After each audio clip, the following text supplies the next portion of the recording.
नमस्कार। देशोन्नती संपादकीय मध्ये मी ऐश्वर्या शिंदे आपलं स्वागत करते। मागच्या वेळी शिवसेनेने 23 जागा लढवल्या होत्या। याही वेळी तितक्याच जागा लढवू, एकही जागा घेणार नाही अशा डरकाळ्या शिंदे सेनेच्या दुसऱ्या तिसऱ्या फळीतील नेत्यांनी फोडल्या। त्याला काही फार दिवस झाले नाही। विशेष म्हणजे हे नेते अशी आव्हानाची भाषा बोलत असताना स्वतः शिंदेंनी कोणतीही प्रतिक्रिया दिली नव्हती। याचा अर्थ त्या नेत्यांच्या मागणीला त्यांची मूक संमती होती असाच होतो। दुसरीकडे राष्ट्रवादी काँग्रेसच्या अजित पवार गटानेही किमान 18 जागांची मागणी केली होती। अर्थात वाटाघाटीत आपल्या पदरात नेमक्या हव्या तितक्या जागा पाडून घेण्यासाठी आधीच मागणी फुगवून सांगण्याची ही रणनीती नवी नाही। परंतु या दोन्ही पक्षाच्या नेत्यांना आपला सामना कुणाशी आहे आणि कुणासमोर आपण दादागिरीची भाषा करीत आहोत याची कदाचित कल्पना नव्हती।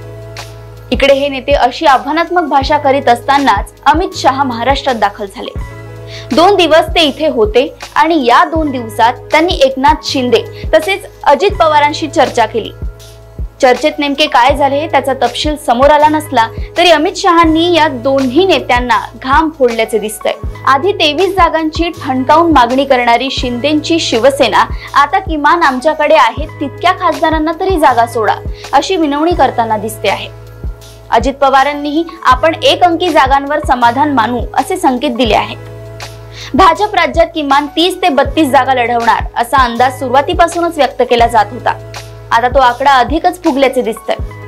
अमित शहांनी भाजप 37 जागा लढवणार असल्याचे मित्र पक्षांना सांगितल्याची चर्चा आहे। अजित पवारांना 4 तर एकनाथ शिंदे गटाला 7 जागा सोडण्याची तयारी अमित शहांनी दाखवली। अजित पवारांकडे सध्या एकमेव खासदार आहे आणि बारामतीची जागा त्यांच्यासाठी भाजपने आधीपासूनच सोडली आहे। त्यामुळे अजून 2-3 जागा मिळाल्या तरी अजित पवार गट त्यात समाधानी असू शकतो। परंतु एकनाथ शिंदेंना आपले 13 खासदार सांभाळायचे असल्याने किमान तेवढ्या जागा तरी हव्या होत्या। परंतु तितक्या जागा शिंदे गटाला मिळणार नाही हे आता स्पष्ट झालंय। अमित शहांचे निर्वाणीचे बोलणे ऐकल्यानंतर शिंदेंची धडधड वाढली आहे। त्यावर एक पर्याय म्हणून शिंदेंनी आपल्या काही जागा भाजपला देण्याची तयारी दर्शवली आहे। परंतु उमेदवार आपला असेल असा प्रस्ताव मांडल्याचे एकीवात आहे। हा प्रस्ताव कदाचित भाजपाकडून स्वीकारला जाईल। भाजपच्या या आक्रमक पवित्र्यामुळे शिंदे गट आणि पवार गट बरेच धास्तावल्याचे दिसतंय। आधी म्हटल्याप्रमाणे अजित पवारांना तशी फारशी काळजी नाही, त्यांच्याकडे एकच खासदार आहे। परंतु त्या जागेवरही भाजपचा डोळा असल्याचे दिसतंय। सुनील तटकरेंच्या रायगडमध्ये भाजपची फारशी ताकद नाही, त्यामुळे कदाचित ही जागा अजित पवार गट टिकवून ठेवू शकेल।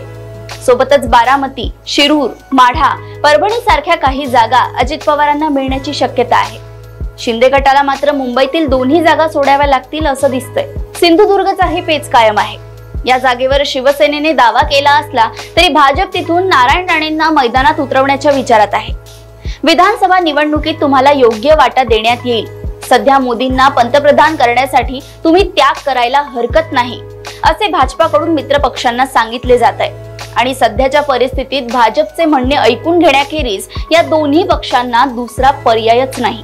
त्यामुळे मिळालेल्यात समाधान मानले जाईल। महाराष्ट्रात महायुतीच्या उमेदवारांची घोषणा होईल तेव्हा काही मतदारसंघात कदाचित बंडाळी होऊ शकते। काही मतदारसंघात शिंदे गटाचे नेते पुन्हा स्वगृही म्हणजे ठाकरे गटात परतू शकतात। परंतु हे सगळे गृहीत धरूनच मोर्चे बांधणी केली जात आहे। महायुतीच्या उमेदवारांची घोषणा लांबण्यामागे कदाचित काही जागांवर अपेक्षित उमेदवारांची अजून आयात झालेली नाही हे देखील कारण असू शकते। तसे असेल तर या आठवड्यात अजून काही बडे नेते इकडून तिकडे किंवा तिकडून इकडे जाऊ शकतात। ही आवक जावक पूर्ण झाल्यावर किंवा थांबल्यावरच कदाचित अंतिम यादी तयार केली जाईल। ही शक्यता महाविकास आघाडीच्या बाबतीतही व्यक्त केली जात आहे। आघाडीलाही महायुतीतील संभाव्य नाराज बड्या नेत्यांची प्रतीक्षा असू शकते। तुर्तास तरी सगळे धोके पत्करूनही भाजपच्या दोन्ही मित्र पक्षांना भाजप म्हणेल ती पूर्व दिशा यावरच समाधान मानावे लागणार असल्याचे दिसतंय। अशाच राजकीय घडामोडी व अपडेट सोबत पुन्हा भेटूया देशोन्नती संपादकीय मध्ये। बघत रहा देशोन्नती। नमस्कार। ठळक घडामोडींसाठी देशोन्नती न्यूज चॅनलला सबस्क्राइब करा आणि बेल आयकॉन प्रेस करा।